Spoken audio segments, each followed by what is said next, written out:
My vanilla paste. Oh, I can't do it. How much was it? Hi everybody and welcome to my kitchen. I hope you're having a fantastic Christmas. If you're looking for a nice simple treat, I'm going to show you how to make some delicious eggnog. Everybody's gonna love it. But first, if you like my content, don't forget to subscribe to my channel and make sure you give this video a big like. Let's look at the ingredients that we're going to need.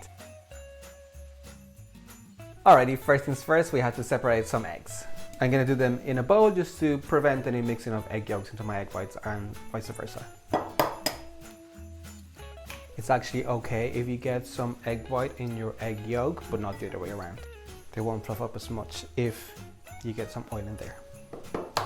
Eggnog is essentially custard that you drink, which is spiced up and has a bit of alcohol in it, so it's actually a very simple recipe. There are versions of it that don't require any cooking, but I prefer to do the traditional one. Alright, let me clean up the mess I made and we can continue. Next, I'm going to beat up my egg yolks and incorporate the sugar bit by bit. You can totally do this by hand, but it's Christmas. If all's gone well, you have a belly full of food, so if you can make it easy on yourself, use an electric whisk. That's what I'm going to do. You want to whisk your egg yolks until they're nice and pale and gradually start adding the sugar bit by bit. Next, I've got a pot and I'm just going to put my induction hob in like a very low heat. I'm going to go in with my milk and my heavy cream. And I'm going to mix this together and let it heat up slowly.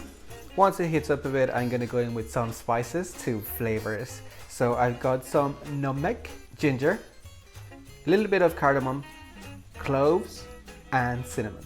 All very Christmassy flavors. So they can infuse with the milk and the cream as it's coming to temperature. And you want to make sure you're constantly whisking as well. You really don't want this to burn.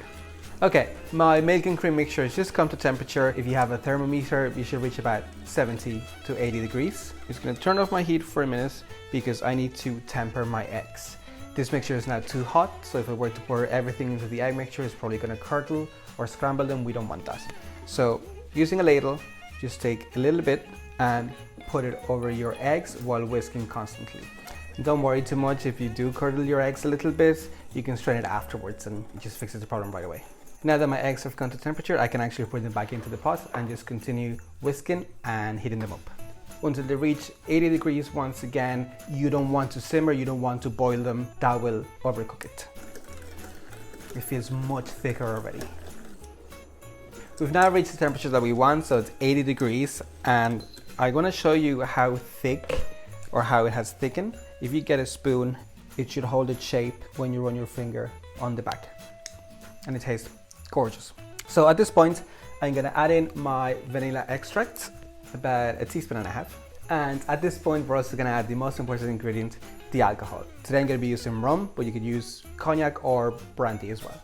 Maybe about a quarter of a cup.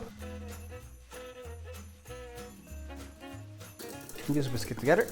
And I'm going to pour it into a jug using a strainer just to catch any bits that are floating around or any potentially scrambled egg. Okay, and I'm going to get my eggnog and put it into a water bath, a cold water bath, to help it to cool down. And it shouldn't take so long to cool down, but we need it to be totally cool before we do the next step, and it will thicken a little bit more as it cools. So if it's looking a bit thin still, don't worry. Okay, while my eggnog is cooling, I'm going to start working on my egg whites. You don't have to do this step, but I mean, you already have the egg whites, so why let them go to waste? And this is going to make your eggnog nice and frothy and foamy, which is the traditional way to have it. So I just have my egg whites here. I'm using a whisk. I'm going to whisk them up and then gradually add some caster sugar until they get to like a soft peak stage. Something that kind of resembles shaving foam. You want this kind of consistency. We've got quite soft peaks. But that's perfect because we're going to mix it into our eggnog mixture, so that's all we want. Alright, my eggnog is cooled down now, so I'm going to incorporate the egg whites. You can fold these in a little bit if you want to, but I mean, there's no need. You can just whisk them in gently. This is going to help to make it nice and frothy.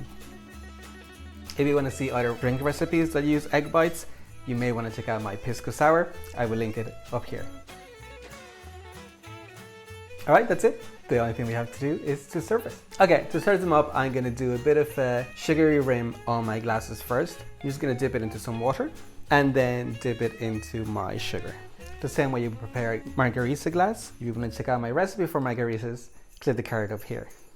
I'm going to put in some ice cubes in there. And I'm just gonna give my eggnog another whisk. You should really whisk it every time you're gonna pour. And you can pour. The froth will come to the top and give you that distinctive layer of foam that is so traditional of eggnog. But to garnish a little bit, I've got a stick of cinnamon. And I'm also gonna go in with a sour anise. And that's it. That's your beautiful glass of eggnog. Obviously, I have loads left over here in this jug, which is fantastic for serving, but if you want to store it, I have a bottle, so you can just pour your eggnog straight in there and store it in the fridge for 3 to 4 days. All right, I've given this a sneaky taste earlier when it was cooking, but let me try the final product. It is so gorgeous. It's so creamy and frothy because of the egg that we added in. Oh my god, it is delicious. These are dangerous. Be careful with them. I know a lot of people don't like eggnog, but I honestly don't understand why. It has so many delicious flavors. And obviously we made it our own a little bit by adding some of the spices that we like, but this is fantastic. Make sure you give it a try. That's it for this video. Thank you so much for watching. Be sure you give this a try. It is absolutely delicious and it comes together in no time at all. Your family and friends will absolutely love it. Leave me a comment below what you thought of the recipe and make sure you share with all of your friends. If you're looking for other delicious and easy Christmas recipes, why don't you check out my playlist? It'll be linked over here. With that, I leave you for this video, and enjoy and have a very Merry Christmas.